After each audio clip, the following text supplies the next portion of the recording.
In the final days of World War II, one of Hitler's most trusted commanders chose to take his own life rather than face capture. Field Marshal Walter Model, once hailed as Hitler's Fireman, found himself cornered in the Ruhr pocket. What chain of events led this skilled commander from the battlefield to a forest near Duisburg, Germany? In this video, we'll explore Model's early successes to his final moments and examine his complex legacy and the price of loyalty in a brutal regime.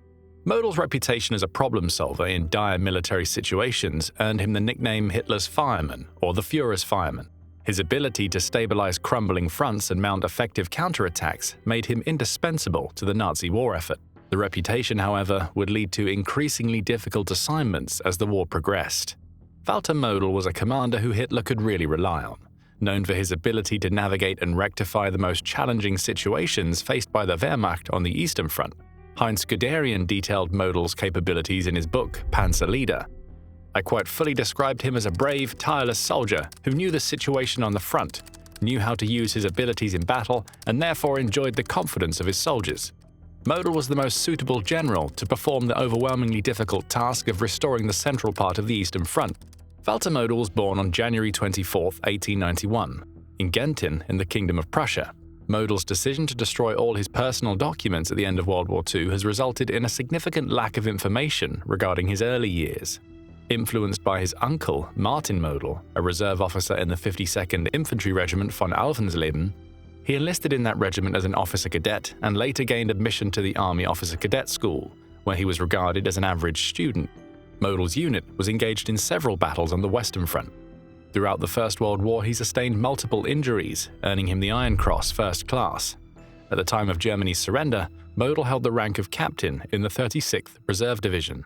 Model's talent allowed him to remain in service. In the latter part of the 1920s, he became involved in testing new military technologies, and in 1930, he transferred to the Truppenamt, a clandestine organization dedicated to Germany's secret rearmament. By 1938, he attained the rank of Major General and caught the attention of Adolf Hitler. Hitler harbored a resentment towards the traditional Prussian elite that composed much of the German officer corps, and he found a kindred spirit in Model, who hailed from a middle-class background. As the German war machine rolled eastward in the summer of 1941, Walter Model found himself at the forefront of Operation Barbarossa.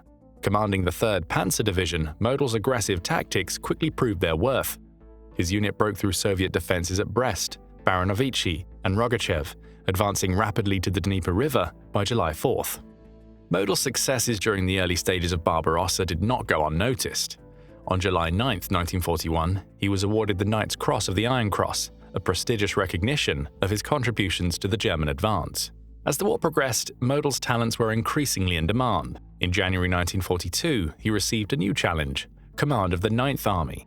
This appointment came at a critical time, as Soviet forces were threatening German positions in the Reserve salient.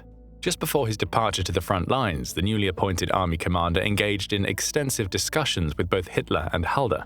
They expressed to Model the importance of demonstrating strong resolve to prevent the army's annihilation. Model's passionate response left a significant impression on Hitler, who commented upon the general's leaving, "Did you see that eye? I trust that man to do it, but I wouldn't want to serve under him."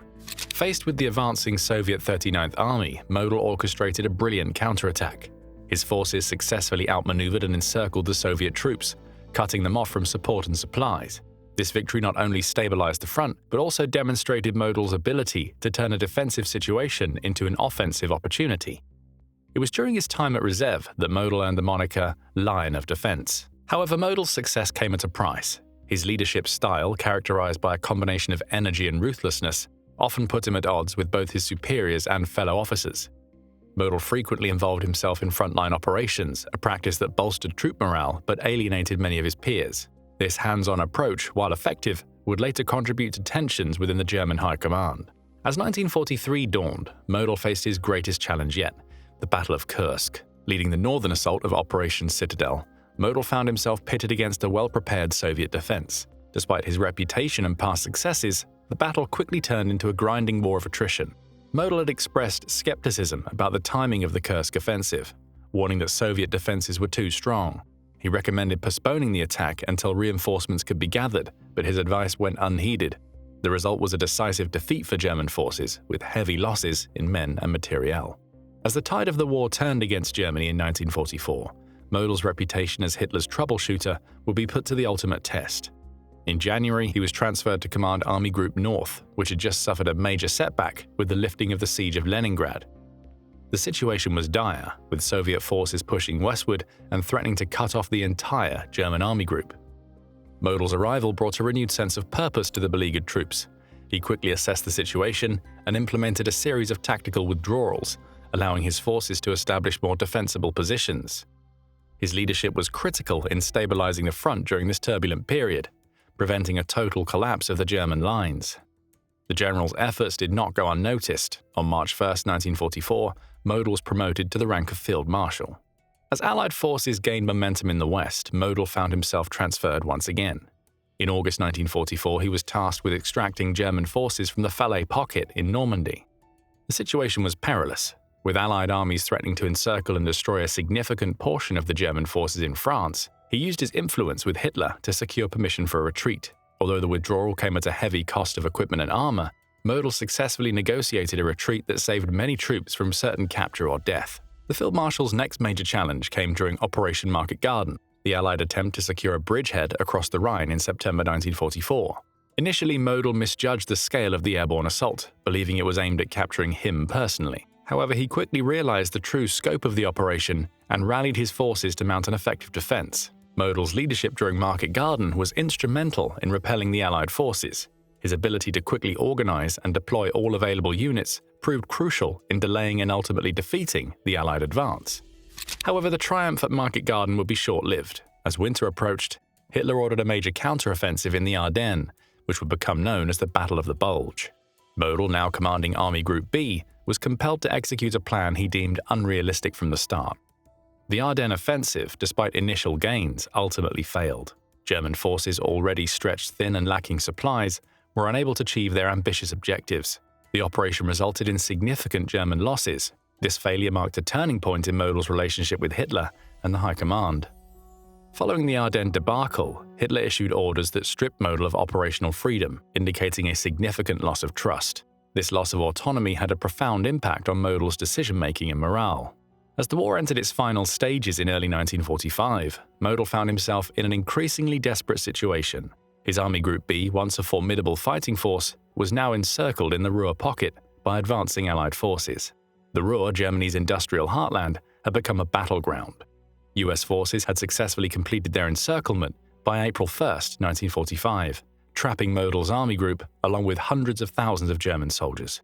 Hitler, still clinging to the delusions of victory, issued a direct order to Model: turn the Ruhr into an impregnable fortress and fight to the last man. But Model ignored these orders.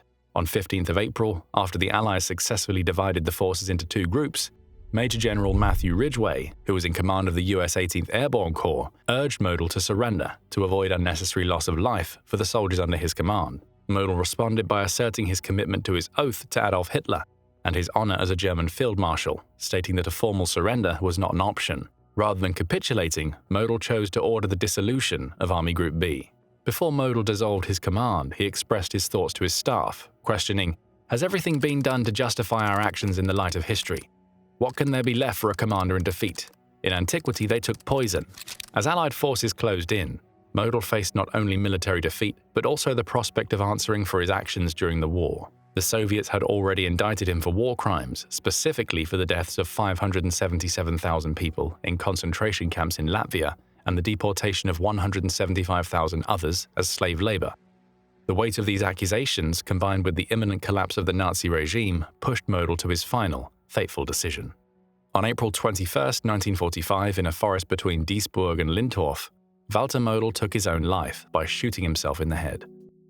Model's legacy remains a subject of debate among historians. His tactical brilliance on the battlefield is undeniable. Throughout the war, he demonstrated an ability to stabilize critical situations and mount effective defenses against overwhelming odds. His leadership during operations like the defense against Soviet offensives in the Reserve Salient and his role in repelling Allied forces during Operation Market Garden showcased his military intelligence. However, Model's involvement in the brutal tactics of the Nazi regime cannot be overlooked. His actions on the Eastern Front contributed to the suffering of countless civilians and prisoners of war. The war crimes brought against him by the Soviets, while they never came to trial due to his suicide, cast a long shadow over his military achievements. The ongoing historical debate about Model's political loyalties and motivations further complicates his legacy. Some historians view him as a blindly loyal Nazi, committed to Hitler's cause until the bitter end. Others see him as a pragmatic opportunist, using his position for personal advancement while remaining largely apolitical. The truth, as is often the case with historical figures, likely lies somewhere in between these extremes. Thank you for watching. We hope you found this video informative.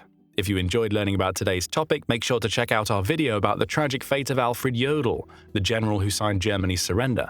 It's a fascinating look into the life of one of Germany's most controversial generals. Don't forget to like this video, subscribe to our channel, and hit the notification bell to stay updated on more World War II content. We'll see you in the next one.